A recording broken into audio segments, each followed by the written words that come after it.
Just আমি তোমাদেরকে একটু রিভিউ করে দিই। সেটা হলো আমাদের প্রথম কাজ হলো এই যে কোয়েশ্চেনের মধ্যে যেই সম্পদ এবং দায়ের লিস্টটা দেয়া আছে, এখানে যে মিসিং অ্যামাউন্টগুলো আছে, এই মিসিং অ্যামাউন্টগুলো আমাদেরকে কী করতে হবে? ফিল আপ করতে হবে। তো মিসিং অ্যামাউন্টগুলো ফিল আপ করার ক্ষেত্রে আমরা যেই বিষয়গুলো মাথায় রাখবো সেটা হলো চলতি সম্পদ এবং চলতি দায় প্রারম্ভিকে আছে বাট সমাপনীতে নাই, আমরা সমাপনীতে বসাবো না। স্থায়ী সম্পদ দীর্ঘমেয়াদী দায় প্রারম্ভিকে নাই আছে কিন্তু সমাপনীতে নাই, আমরা বসাবো। ওকে, যদি সমন্বয়ে কিছু বলে সেই অনুযায়ী বসাবো, কিছু না বললে প্রারম্ভিকে যা আছে হুবহু তাই বসাবো। এটা হলো 2 নম্বর নিয়ম।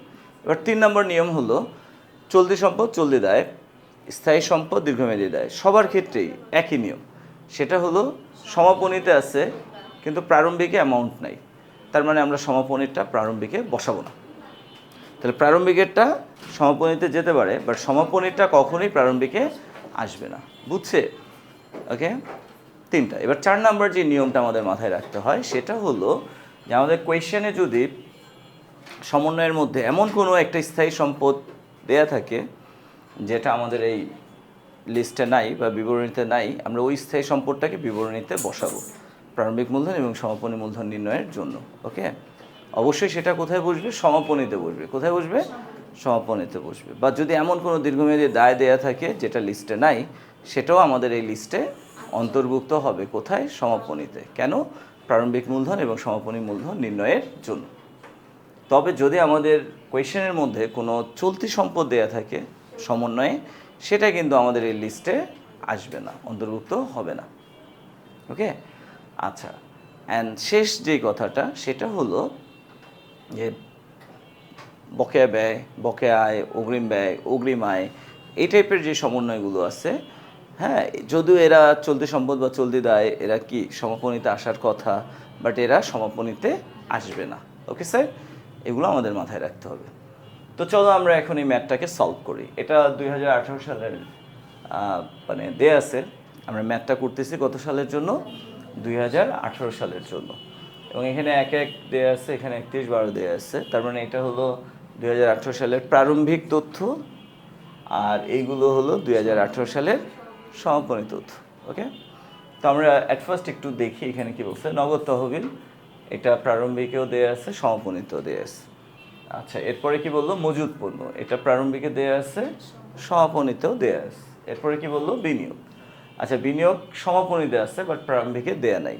আচ্ছা, সমাপনীতে আছে বাট প্রারম্ভিকে নাই। বিনিয়োগ তো স্থায়ী সম্পদ, রাইট?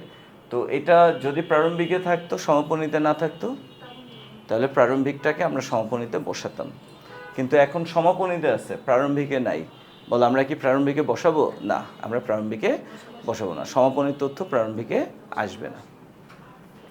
আচ্ছা, প্রাপ্য হিসাব প্রারম্ভিক সমাপনী 2 জায়গায় দেয়া আছে। এরপরে কি বললো? দালান কোঠা। আচ্ছা, দালান কোঠা প্রারম্ভিকে দেয়া আছে, সমাপনীতে দেয়া নাই। তাহলে দালান কোঠা যেহেতু একটি স্থায়ী সম্পদ, এটা প্রারম্ভিকে আছে, সমাপনীতে নাই। এখন বলো সমাপনীতে আসবে নাকি আসবে না? আসবে। হয় 80,000 টাকা আসবে অথবা সমন্বয়ের সাথে যোগ বিয়োগ হয়ে আসবে।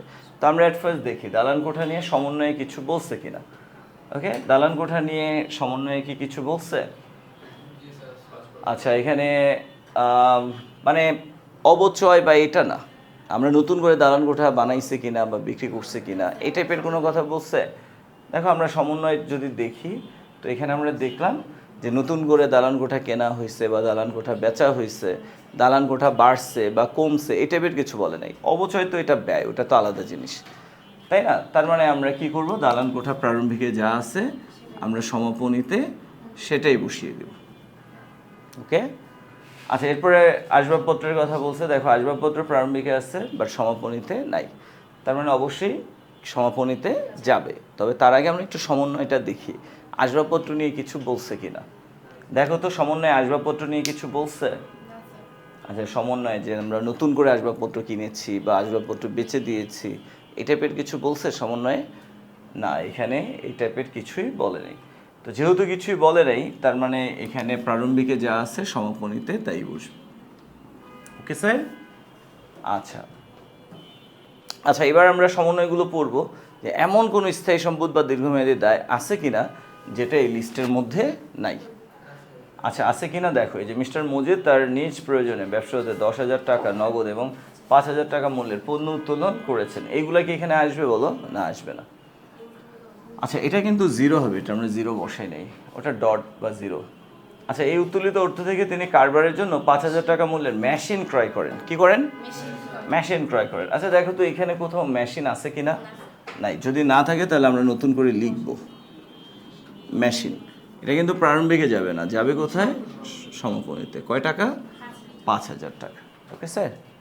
আচ্ছা দেখো মজিদ তার নিজের প্রয়োজনে ব্যবসা হতে 10,000 টাকা নগদ এবং 5,000 টাকা মূল্যের পণ্য উত্তোলন করেছেন। এই উত্তোলিত অর্থ থেকে তিনি আবার পরবর্তীতে কারবারের জন্য কি করলো? 5,000 টাকার মেশিন কিনে দিস। আচ্ছা বলো তো তাহলে তার নগদ উত্তোলন কি 10,000 হবে না 5,000 হবে? মজিদ ব্যবসা থেকে নিয়েছিল নগদ কত? এই 10,000 থেকে আবার পরবর্তীতে কি করলো? 5,000 টাকার দামের একটা মেশিন কিনে দিল। তাহলে কারবার তার কাছে কয় টাকা পায়?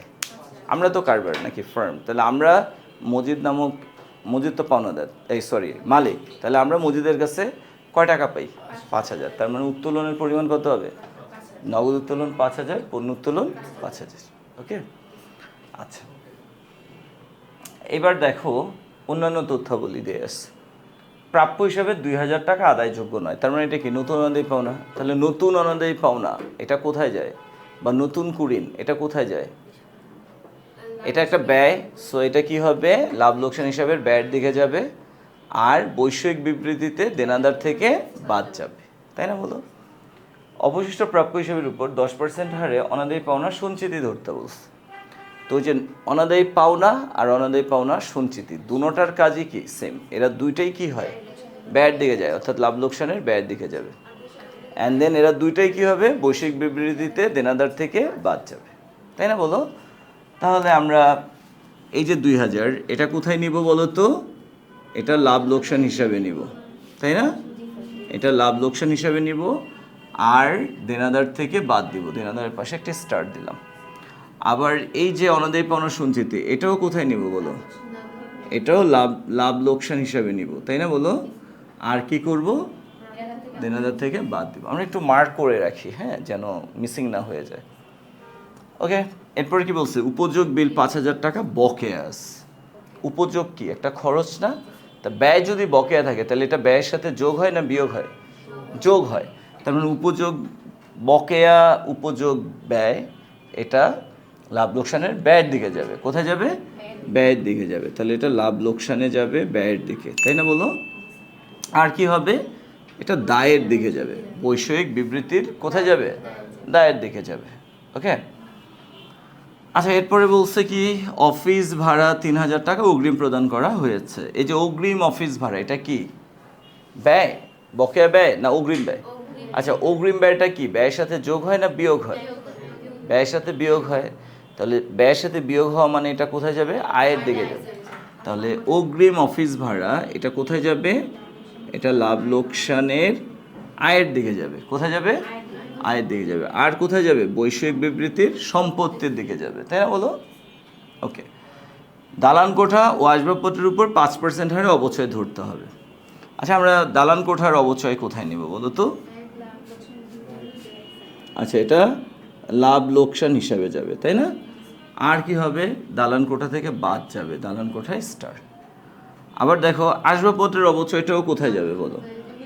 লাভ লোকসান হিসেবের ব্যয়ের দিকে যাবে। আর কি হবে? আসবাবপত্র থেকে বাদ যাবে, তাই না বলো? আর কিছু কি বলছে? বলে নাই। তাহলে দেখো আমরা পুরো ম্যাথটার একটা পোস্টমর্টেম করে ফেললাম, তাই না? আচ্ছা তো আমরা এখানে বাদ রাখছি কাকে? এই যে দেখো আমরা 10,000 টাকা নগদ উত্তোলন পাচ্ছি, বাট আমরা কি নগদ উত্তোলন 10,000 ধরবো না? কত ধরবো? 5,000। তাহলে এই যে 5,000 টাকা যে উত্তোলন করা হলো, এই উত্তোলনটা লাভ লোকসান হিসাবের কোন সাইডে যাবে? আয়ের দিকে, তাই না? নগদ উত্তোলন কোথায় যাবে? লাভ লোকসানের আয়ের দিকে যাবে। তাহলে আমরা এই লাভ লোকসানের কোথায় নিব? আয়ের দিকে নিব। আর কি করব বলো তো? লাভ লোকসানের আয়ের দিকে নিব, এটা একটা কাজ। আর হলো বৈষয়িক বিবৃতিতে মূলধন থেকে মাইনাস করব। কি করব? মূলধন থেকে আমরা মাইনাস করে দেব, তাই না বলো? আচ্ছা আবার এই যে পণ্য উত্তোলন এটারও কি হবে? সেম। এটা কি হবে? এটা লাভ লোকসানের আয়ের দিকে যাবে, তাই না বলো? আর মূলধন থেকে কি হবে? বাদ যাবে, মাইনাস হবে, তাই না?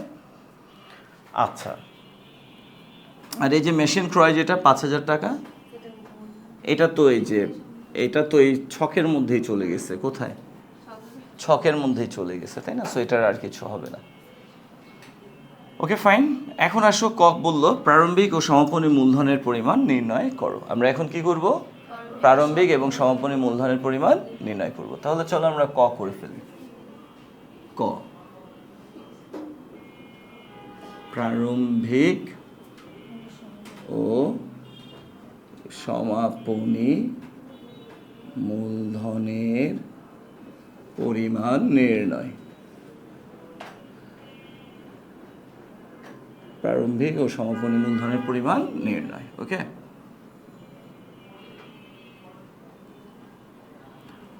আচ্ছা স্যার, এখানে আমাদের টাকার ঘর কয়টা থাকবে বলো তো? 2টা। এখানে আমরা লিখব বিবরণ। আচ্ছা, এটা তো টাকার ঘর, তাই না? 1/1/2018। আর কি স্যার? 31/12/2018। ওকে, আচ্ছা, তো আমরা যদি মূলধন পেতে চাই, মূলধন পাওয়ার নিয়ম কি? সম্পদ মাইনাস দায়। কি স্যার? আচ্ছা, তাহলে আমরা এখানে ফার্স্টে লিখি সম্পত্তি সমূহ। ওকে, আচ্ছা, তো সম্পত্তি সমূহ আমরা কিন্তু জাস্ট এই যে ছক থেকেই বসাবো সব কিছু, তাই না বলো? আচ্ছা, তাহলে এই ছকের মধ্যে দেখো তো সম্পদ কি কি আছে? নগদ, মজুদ পণ্য, আর কি আছে? বিনিয়োগ, প্রাপ্য হিসাব, দালান কোঠা, আসবাবপত্র, মেশিন। ওকে, তাহলে আমরা এগুলো বসাই। নগদ তহবিল। আচ্ছা, নগদ তহবিল 15,000, আর এখানে কত? 24,000। তারপরে মজুদ পণ্য। আচ্ছা, মজুদ পণ্য কত বলো তো? 25,000, আর কত? 35,000, তাই না? প্রাপ্য হিসাব আমরা চলতিগুলো আগে বসাই। হ্যাঁ, প্রাপ্য হিসাব হলো 30,000 আর হলো 20,000। ওকে, তাই না? এরপরে আমরা বসাই 10% বিনিয়োগ। 10% বিনিয়োগ কত স্যার? এটা 0, আর এখানে হলো 50,000। ওকে, এরপরে আমরা কি বসাবো? আচ্ছা, আমরা দালান কোঠা সবার শেষে বসাই। হ্যাঁ, আসবাবপত্র কত স্যার? 20,000, এখানেও 20,000। আচ্ছা, এরপরে আমরা বসাই মেশিন। আচ্ছা, মেশিন তো শুরুতে ছিল না, সমাপনীতে কত? 5,000। এবার আমরা কি বসাবো? দালান কোঠা 80,000 এবং 80,000 দুইটাই। ওকে, এবার আমরা যোগ করে ফেলবো। হ্যাঁ, যোগ করলে আমরা কি পাবো বলো তো? মোট সম্পদ পাবো। ওকে, আচ্ছা, তাহলে বলো তো আমাদের এই প্রারম্ভিকগুলো যোগ করলে কত হয়? আচ্ছা, একটা ক্যালকুলেটর প্লিজ।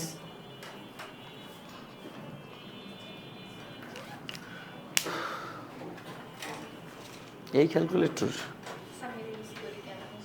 সাইন্টিফিক নাই কারো কাছে?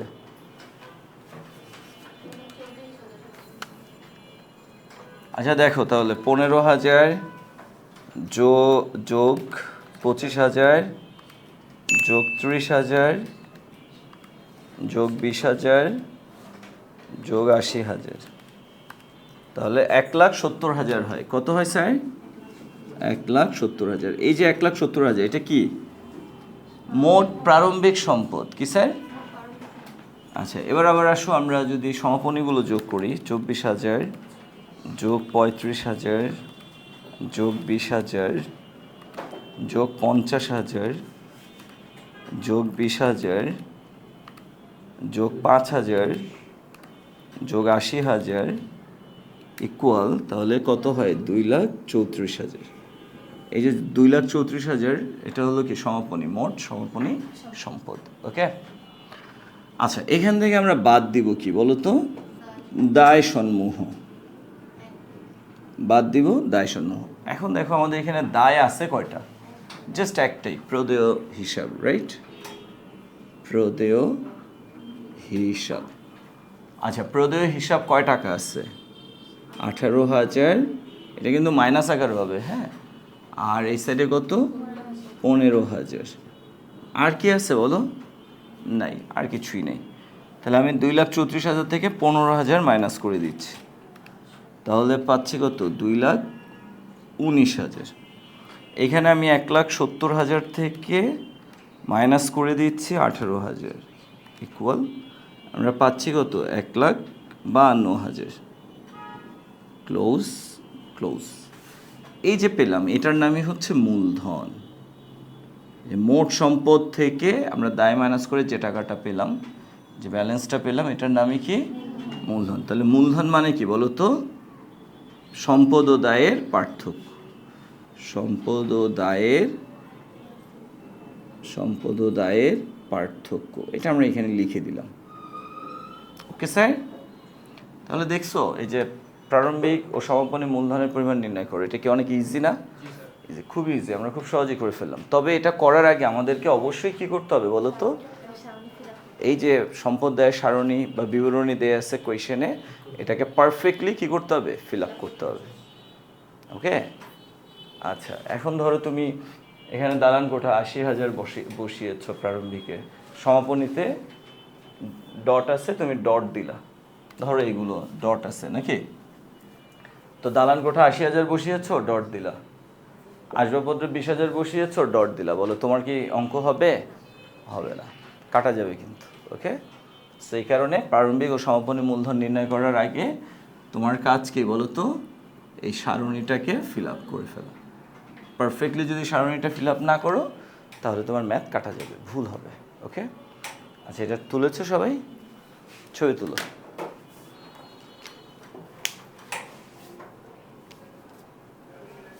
ম্যাথ আসলে অনেক ইজি। ম্যাথের নিয়মকানুনগুলো জানলে ম্যাথ করা খুবই সহজ। আর যারা ওই নিয়মকানুন জানবা না, তারা কিন্তু ম্যাথ পারবা না। আচ্ছা, আমি মুছে দিই। আচ্ছা, এবার আমরা খ করব। খ কি বললো? মিস্টার মজিদের ব্যবসায় নিট লাভ বা ক্ষতির পরিমাণ নির্ণয় করো। তো এখন আমরা মিস্টার মজিদের নিট লাভ বা ক্ষতির পরিমাণ নির্ণয় করব। তো লাভ বা ক্ষতির পরিমাণ নির্ণয় করার জন্য আমরা কি করি বলো? লাভ লোকসান হিসাব প্রস্তুত করি। কি করি? আচ্ছা, তাহলে আমরা এখন একটা লাভ লোকসান হিসাব প্রস্তুত করব। খ, তো চলো করে ফেলি। এটা কার ব্যবসাটা? মজিদ নাকি? আচ্ছা, মিস্টার মজিদ এর লাভ লোকসান হিসাব। লাভ লোকসান হিসাব। কেউ আবার কি লেখে এটাকে জানো? আয় বিবরণী লেখে। এটা আয় বিবরণী লিখলে হবে, তখন কিন্তু তোমাকে আবার স্টেপ মেনটেন করতে হবে, আয় সমূহ, ব্যয় সমূহ। তা আমার মতো ওইভাবে না করে আমি যেটা ফলো করতেছি সেটাই করো, লাভ লোকসান হিসাবটা করো। এটা অনেক ইজি। ওইখানে গেলে তুমি কনফিউজড হয়ে যাবে, ওই ফরম্যাটে গেলে। হ্যাঁ, আচ্ছা, এটা কি হবে বলো তো? অবশ্যই এটা সমাপনী হবে, তাই না? 31/12/2018। তাহলে আমরা কি লিখতে পারি? 31 ডিসেম্বর 2018 ইং সমাপ্ত বছরের জন্য। এই কথাটা কিন্তু অবশ্যই লিখে নিতে হবে।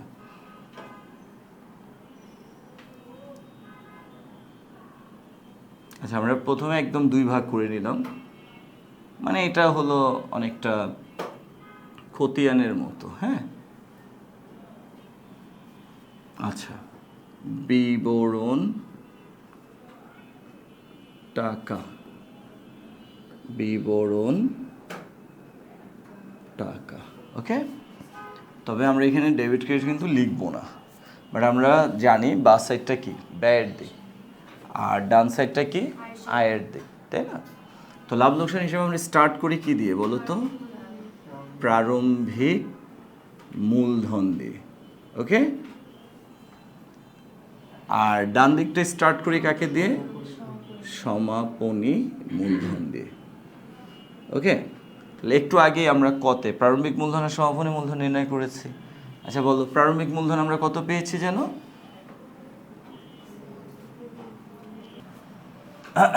আচ্ছা, তো আমরা প্রারম্ভিক মূলধন দিয়ে ব্যয়ের দিকটা স্টার্ট করলাম। প্রারম্ভিক মূলধনের পরিমাণ কত বলো দেখি?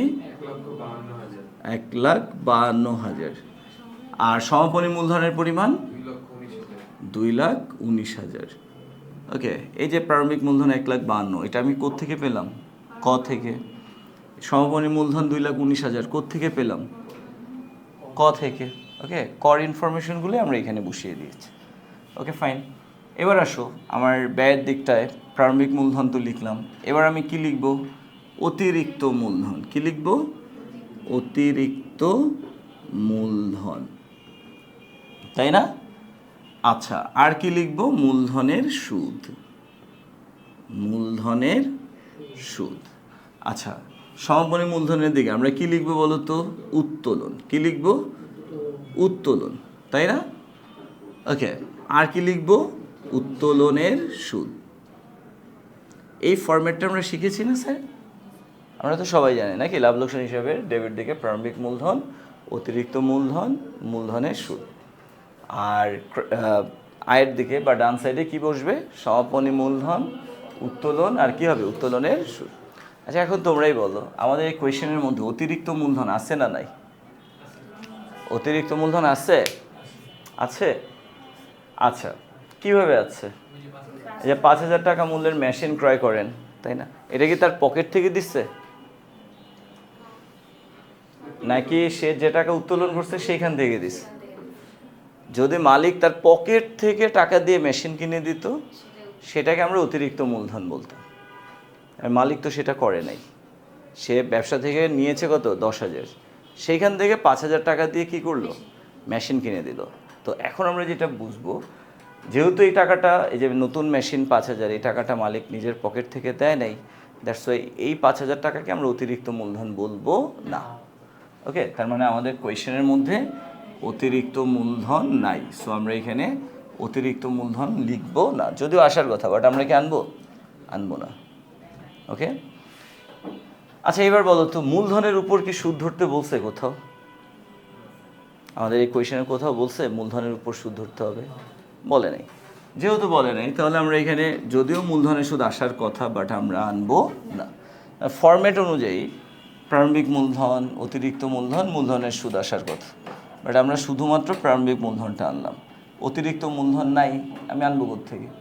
মূলধনের সুদ নাই, আমি আনবো থেকে? তাই না? তাহলে যে ইনফরমেশন নাই ওইগুলো আর আমরা আনবো না, থাকলে আনবো। তাহলে আমাদেরকে ফরম্যাটটা মাথায় রাখতে হবে। ফার্স্টে কি আসে? প্রারম্ভিক মূলধন, বসালাম। দেন কি আসে?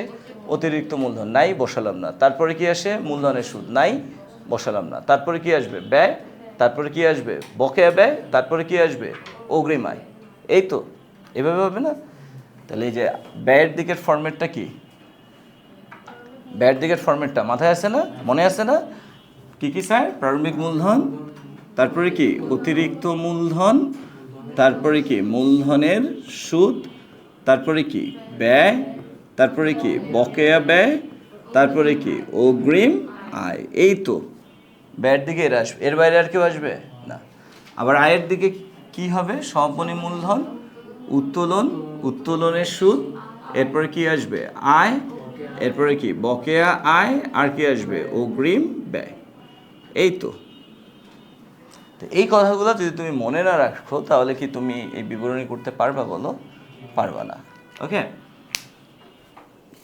তো যাই হোক, আমি আবার ম্যাথে চলে আসি। ওকে, তাহলে আমরা যেটা বুঝলাম যে প্রারম্ভিক মূলধন বসালাম, আছে। এবার অতিরিক্ত মূলধন বসানোর কথা নাই, বসালাম না। মূলধনের সুদ বসানোর কথা, যেহেতু মূলধনের সুদ ধরতে বলে নাই, সো আমরা বসালাম না। এবার কি বসাবো? ব্যয় সমূহ। কি বসাবো? ব্যয় সমূহ, তাই না? আচ্ছা, তাহলে আমাদের এখানে ব্যয় আছে না নাই বলো তো? আচ্ছা, ব্যয় আছে। আমরা এই দিকটাকে একটু কভার করি, এরপরে আমরা ব্যয়গুলোকে বসাই। হ্যাঁ, আচ্ছা, সমপনী আয়ের দিকটা, সমপনী মূলধন আছে, বসালাম। এবার কি বসাইতে হবে? উত্তোলন। আচ্ছা বলো তো, আমাদের কোয়েশ্চেনে উত্তোলন আছে না নাই? উত্তোলন আছে, তাহলে আমরা উত্তোলন বসাবো নাকি বসাবো না? আচ্ছা, কয় রকমের উত্তোলন আছে? 2 রকমের। একটা হলো কি? নগদ উত্তোলন আছে 10,000, বাট আমরা কি 10,000 বলবো? কত বলবো? 5,000। কেন?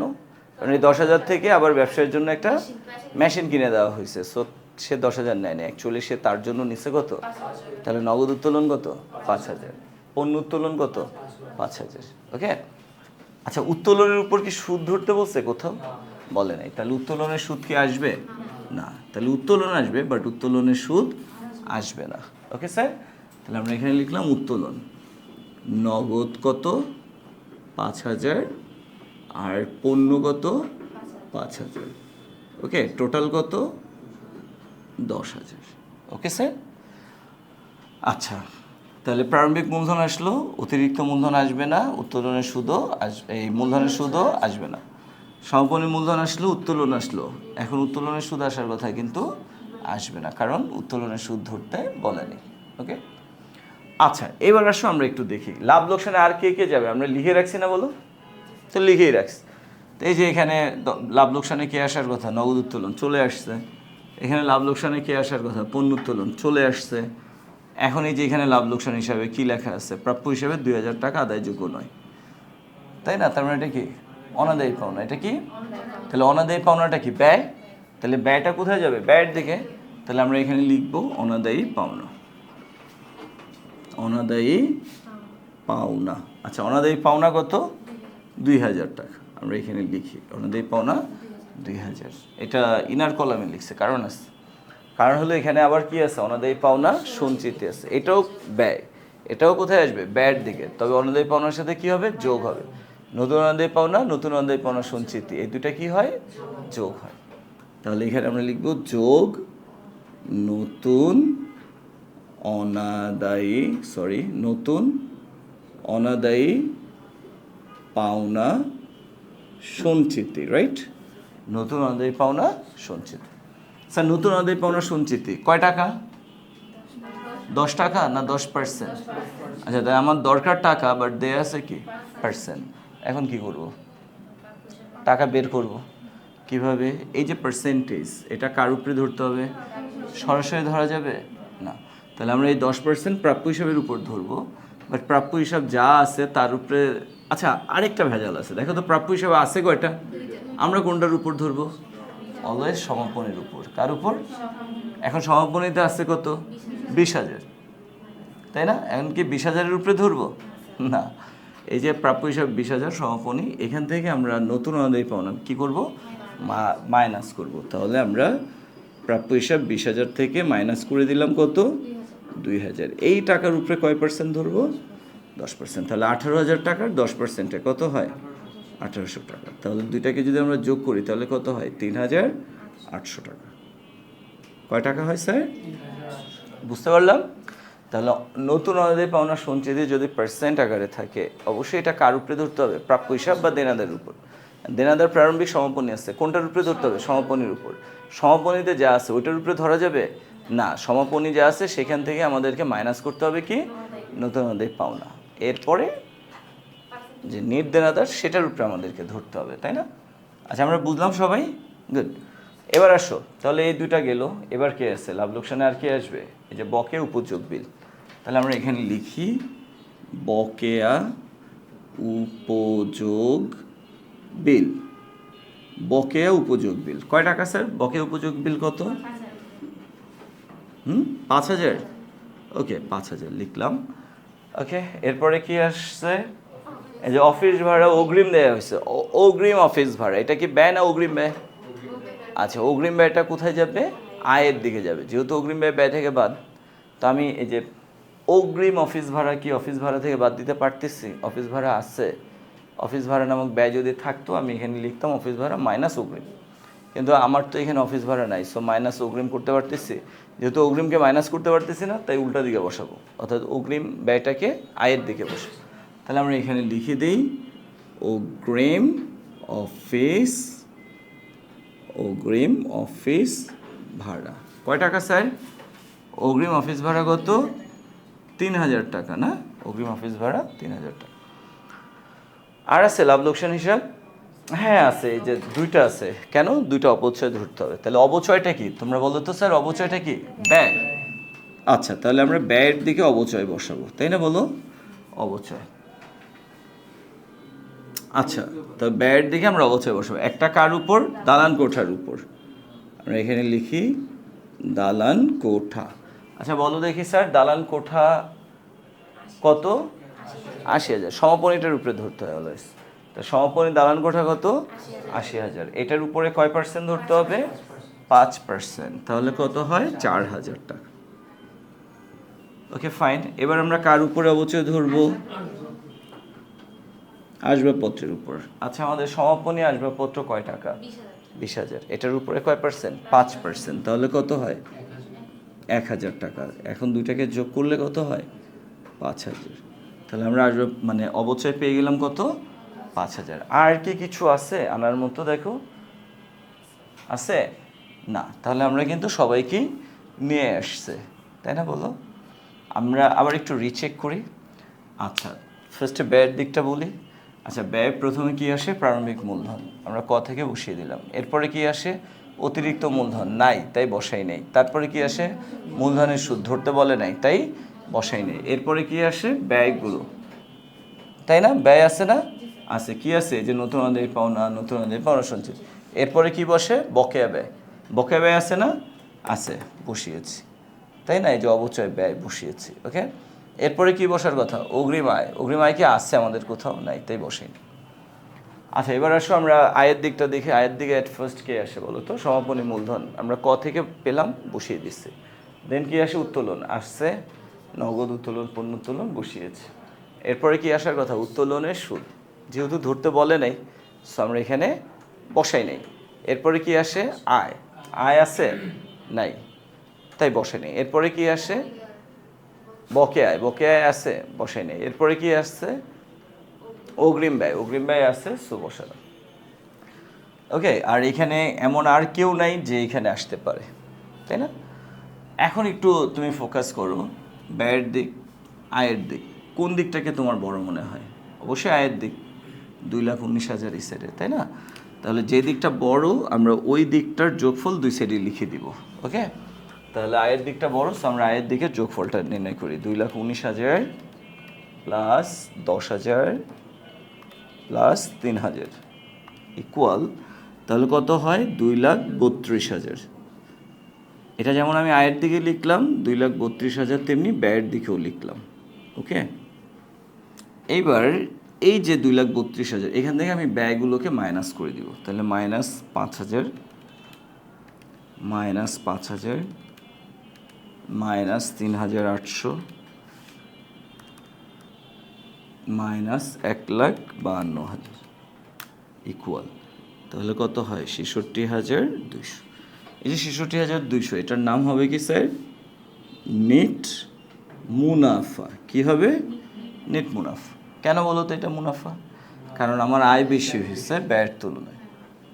আর যদি আমার ব্যয় বড় হইতো তাহলে আমি ব্যয়ের যোগফলটা দুই সাইডে লিখতাম, ব্যয় থেকে আয়গুলো বাদ দিতাম, তখন এই টাকাটা এই সাইডে বসতে, এটার নাম হয়ে যেত নেট ক্ষতি। তো আমাদের ক্ষতি হয় নাই, কি হয়েছে? নেট মুনাফা হয়েছে। কত? 66,200 টাকা।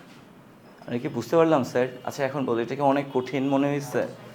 যথেষ্ট ইজি। ওই যে নিয়মগুলো আমরা বেসিক ক্লাসটা করেছি, ওই বেসিক ক্লাসটা যদি আমরা মাথায় রাখি, ওই অনুযায়ী যদি আমরা ম্যাথটাকে অ্যানালাইসিস করি, তাহলে এই ম্যাথটাকে সলভ করা কী হয়ে যায়? অনেক বেশি ইজি হয়ে যায়। ওকে, আর যারা ওই বেসিক কথাগুলো মাথায় রাখবা না, তাদের জন্য কিন্তু এই ম্যাথ ধরতে পারাটা অনেক কঠিন হবে।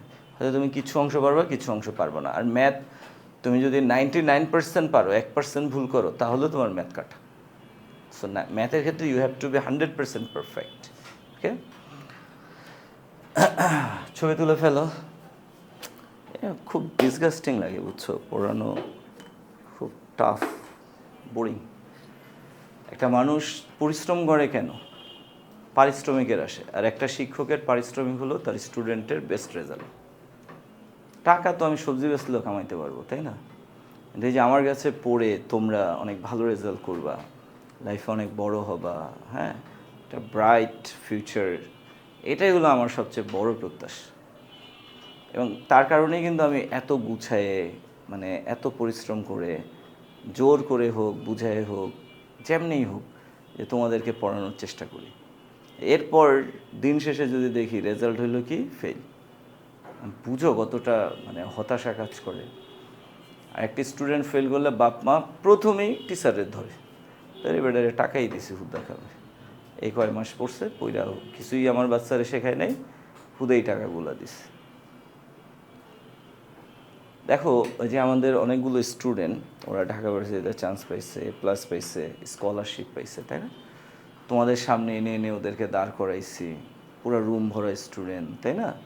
ওদেরকে গিফট দিছি, তোমাদের সামনে প্রেজেন্ট করছি, কত উৎফুল্ল ছিলাম আমরা সবাই। কিন্তু ওই যেই ছেলেটা এ প্লাস পেলো বা যে মেয়েটা এ প্লাস পেলো, স্কলারশিপ পেলো, ভার্সিটিতে চান্স পেলো, ধরো ওরই কোনো এক কাজিন বা ফ্রেন্ড বা প্রতিবেশী সে এ প্লাস পায় নাই বা ভার্সিটিতে চান্স পায় নাই, তার ওই ফ্রেন্ডের মা বাবা বা তার সেই কাজিনের মা বাবা বা তার সেই প্রতিবেশীর মা বাবা তাকে নিয়ে কি এত উৎফুল্ল নাকি জেলাস?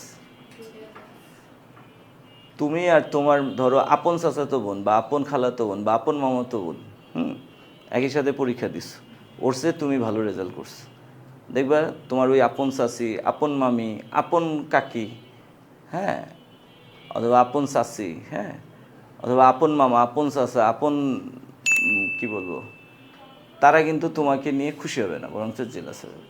আরে আমার মেয়ে উঠছে কত ভালো, পেয়ে গেছে কোনো রকম। কিন্তু পৃথিবীতে একমাত্র শিক্ষক তার এমন একটা জাতি, তোমার সফলতায় তোমার বাবা মার মতোই খুশি হয়। তুমি সফল হলে তোমার বাবা মা যেরকম খুশি হয়, শুধু একটা জাতি খুঁজে পাবা যারা ঠিক তেমন খুশি হয়, ওটা হলো শিক্ষক, এছাড়া আর কেউ হয় না। ইটস ট্রু, ন্যাচারালি এটাই। তারপরেও যখন তোমাদেরকে বলি যে বাবা মনোযোগ দাও, একটু রেগুলার হও, একটু সিরিয়াস হও, বোরিং লাগে। হ্যাঁ, স্যার খালি পকর পকর করে। এই যে হাফ ইয়ারলি রেজাল্ট দিছে, 4 সাবজেক্টে ফেল।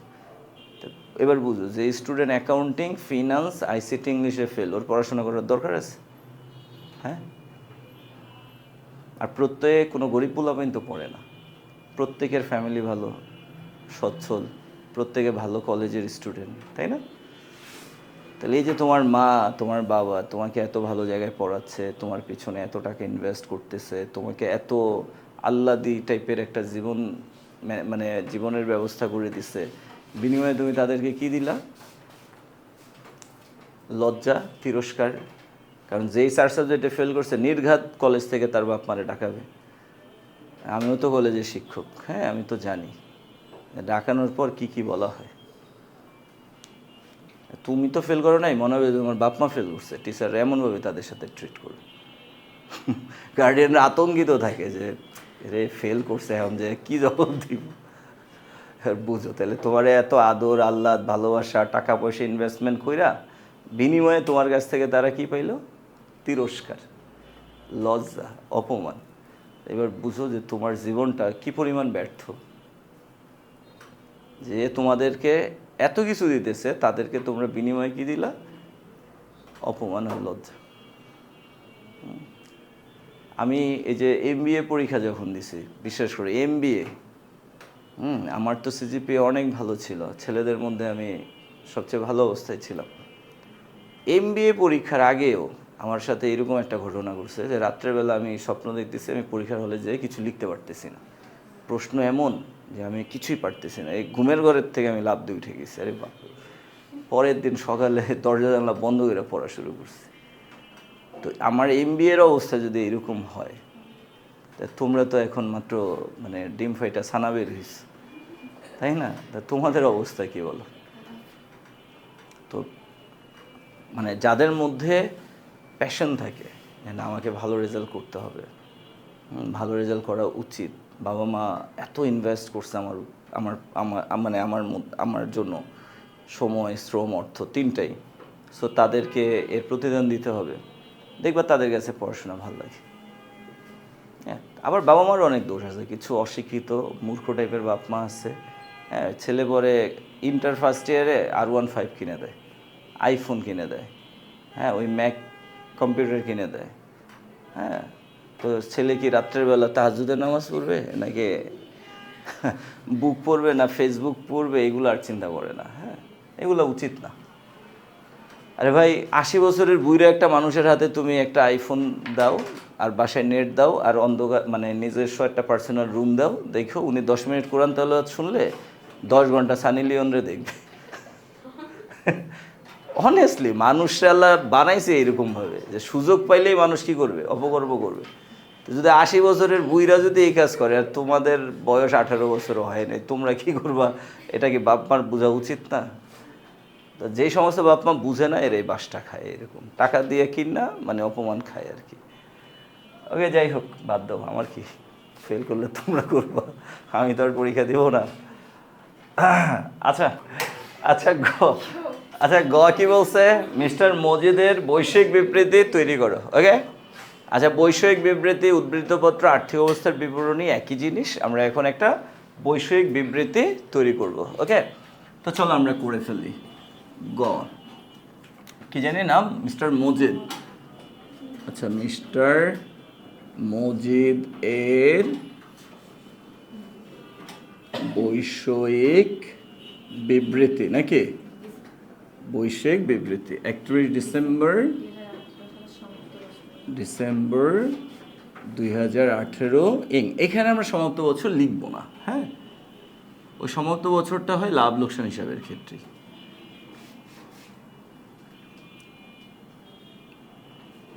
আচ্ছা, সম্পদ আর দায় এভাবেই করে দিই নাকি? এটা হলো দায় সম্মোহন, দায় ও মূলধন, দায় ও মূলধন, এটা কি? টাকা। আর এখানে কি হবে? সম্পত্তি সমূহ, এখানে কি হবে? টাকা। ওকে স্যার, কোন দিকটা আগে করতে চাও বলো? মিক্স করে করবা নাকি একদিক? আচ্ছা, আমরা একদিক করি না? আচ্ছা, আগে আমরা দায় ও মূলধনের দিকটা তাহলে শেষ করি। ওকে, তো দায় ও মূলধনের দিকে আমরা ফার্স্টে দায়গুলো বসাই। আর দায়গুলো বসানোর সময় চলতি দায় আগে বসাবা, দীর্ঘমেয়াদী দায় বসাবা, সবার শেষে কি বসাবা? মূলধন। তো আমরা একটু দেখি দায় কি আছে এখানে। এখানে তো আমাদের দায় আছে একটা, প্রদেয় হিসাব। তো আমরা এখানে লিখি প্রদেয় হিসাব। এবং আমরা যখন এই যে বৈষয়িক বিবৃতি করব, আমরা সবগুলো ব্যালেন্স নিব থেকে? সমাপনী থেকে। ওকে, প্রারম্ভিকগুলো কিন্তু নেওয়া যাবে না। তাহলে প্রদেয় হিসাব সমাপনী দেয় কত? 15,000। আমরা এখানে লিখলাম 15,000। ওকে, প্রদেয় হিসাব। আচ্ছা, এরপরে আমরা দায়ের দিকে আর কাকে আনবো বলো? এখানে তো আর কেউ নাই, আছে? এই যে এইদিকে দেখো, আমরা পাশে লিখে রাখছিলাম, এই যে এখানে দায় লিখে রাখছিলাম। এখানে নাই, এখানে নাই, এখানে নাই, এখানে নেই। এই যে এখানে দায় আছে, কি সেটা? বকেয়া বিল, বকেয়া উপযোগ বিল, রাইট? আচ্ছা, আমরা এখানে লিখি বকেয়া উপযোগ বিল। বকেয়া উপযোগ বিল কয় টাকা বলো? 5,000 টাকা, তাই না? দায়ে কি আর কিছু আসার মতো আছে? নাই। আচ্ছা, তাহলে আমরা এখন এখানে লিখব, কি লিখব? প্রারম্ভিক মূলধন। কি লিখব স্যার? প্রারম্ভিক মূলধন। কয় টাকা? আমরা ওই যে প্রারম্ভিক মূলধন কতে পেয়েছিলাম, কত? 1,58,000 টাকা, তাই না বলো? ওকে, আচ্ছা, প্রারম্ভিক মূলধন, এটার সাথে যোগ হয় কি? অতিরিক্ত মূলধন। যোগ অতিরিক্ত মূলধন। আছে অতিরিক্ত মূলধন? নাই। আচ্ছা, এরপরে যোগ হবে কি? মূলধনের সুদ। আছে মূলধনের সুদ? নাই। এরপরে যোগ হবে কি? নেট মুনাফা। ওকে, নেট মুনাফা আছে? আছে, নেট মুনাফা। আমরা এই যে খতে নেট মুনাফা পেয়েছিলাম, তাই না? কত পেয়েছিলাম? 66,200। 66,200 টাকা আমরা নেট মুনাফা পেয়েছিলাম। আচ্ছা, আমরা যোগ করে দেই। তাহলে 1,58,000 প্লাস 66,200। আচ্ছা, তাহলে হয় কত? 2,24,200। এখান থেকে মাইনাস করতে হবে কি স্যার? উত্তোলন। ওকে, আচ্ছা, আমরা উত্তোলন পেয়েছিলাম কত? 10,000। পণ্য ছিল 5,000, নগদ ছিল 5,000, মোট কত? 10,000। এই 10,000 টাকা মাইনাস করে দিই, তাহলে আমরা পাচ্ছি কত বলো তো? 2,14,200। আমরা এখানে লিখি 2,14,200। এটার নাম কি? সমাপনী মূলধন। এটা কি হবে স্যার? সমাপনী মূলধন। তাহলে আমরা কতে যে সমাপনী মূলধন পেয়েছিলাম, ওইটা আর এটা কিন্তু মিলবে না, এটা আলাদা। এটাই হলো প্রকৃত সমাপনী মূলধন। ওকে জি 650 টাকা বিকাশ করে দিতে বলছি। আচ্ছা দেন, আছে টাকা আছে 600। আচ্ছা আমি ক্লাসটা এই যে শেষ করে বলেন 5 মিনিট, স্যার 5 মিনিটের মধ্যে দিতেছি। ওকে স্যার, বোঝা গেল এটা? গুড। এখন আমরা একটা কাজ করি, এখানে ধর আসার মতো কিছুই নেই, সো আমরা এখন এগুলোকে যোগ করে ফেলি। তাহলে 2,24,000, সরি 2,14,200 প্লাস 20,000 নাকি 5,000 আর 15,000 20,000, 2,34,200 ক্লোজ, 2,34,200। ওকে আচ্ছা এবার আসো আমরা সম্পত্তিগুলো বসাই। আচ্ছা সম্পদের দিকে আমরা আগে চলতিগুলো বসাই, পরে আমরা স্থায়ীগুলো বসাবো। ওকে তো ফার্স্টে আমরা বসাচ্ছি কি নগদ তহবিল। ওকে নগদ তহবিল কয় টাকা? 24,000, সমাপনী যেটা সেটা বসালাম। আচ্ছা এরপরে আমরা কি বসাচ্ছি বলো? মজুদ পণ্য। আচ্ছা মজুদ পণ্য কত? 35,000 টাকা। ওকে এরপরে আমরা বসাবো কি স্যার? প্রাপ্য হিসাব। কত স্যার প্রাপ্য হিসাব? 20,000। এটা কিন্তু আমরা ইনার কলামে বসাচ্ছি। মাইনাস অনাদায়ী পাওনা কত স্যার? 2,000। অনাদায়ী পাওনা 2,000, তাহলে কত হয়? 18,000 মাইনাস অনাদায়ী পাওনা সঞ্চিতি কত? 1800 ছিল। আচ্ছা 1800, তাহলে কত হয়? 16,200, 16,200, তাই না বলো? আচ্ছা এরপরে আমরা কি বসাবো প্রাপ্য হিসাবের পর? আচ্ছা প্রাপ্য হিসাবের পর বিনিয়োগ না বসে আমরা দেখি আর কি সম্পদ আছে এখানে। এই যে এখানে একটা সম্পদ আছে না বলো? অগ্রিম অফিস ভাড়া।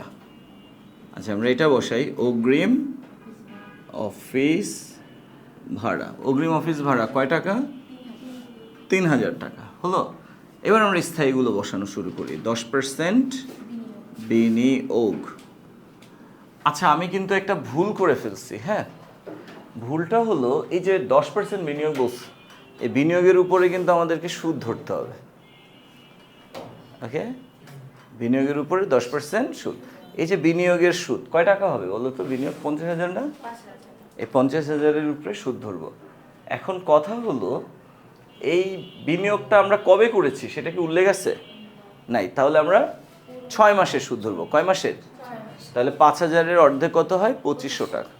তাহলে বিনিয়োগের উপরে 10% হারে আমি যদি সুদ ধরি 6 মাসের, তাহলে কত হবে? এই যে বিনিয়োগের সুদ, এটা কি আয় না বলো? তাহলে এটা ওই যে লাভ লোকসান হিসাবের কোন দিকে যাবে? আয়ের দিকে। আর এখানে কি হবে? সম্পদের দিকে। তাহলে বিনিয়োগের সুদটা লাভ লোকসান হিসাবের কোন দিকে যাবে? আয়ের দিকে। আর বৈশ্বিক বিবৃতির সম্পদের দিকে। ওকে তো যেহেতু আমি বিনিয়োগের সুদ ধরেই নেই, তো আমি ওটাই স্কিপ করতেছি। বাট অবশ্যই এটা ধরতে হবে, নাহলে কিন্তু ম্যাথ ইনকমপ্লিট থাকবে।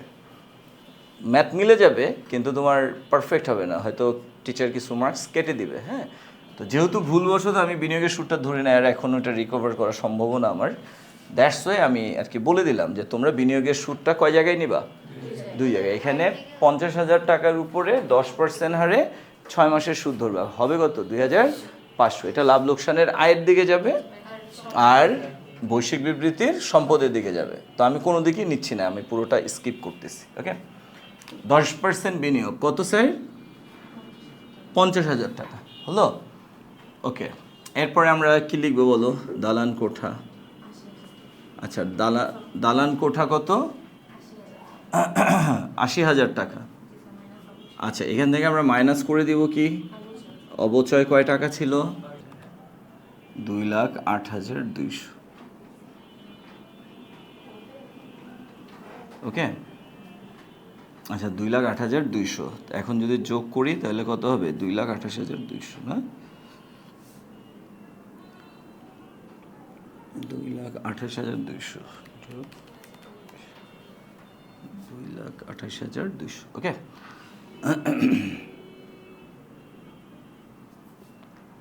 আচ্ছা তো এখান থেকে এবার করি, শ্যুট করতে হবে আর কি। ওকে, এখান থেকে শ্যুট করেন। হ্যাঁ, তো স্যার তাহলে আমরা সম্পদের দিকে সবাইকে বসালাম। ওকে ফাইন, তাহলে সবাইকে বসানো হয়ে গেল সম্পদের দিকে।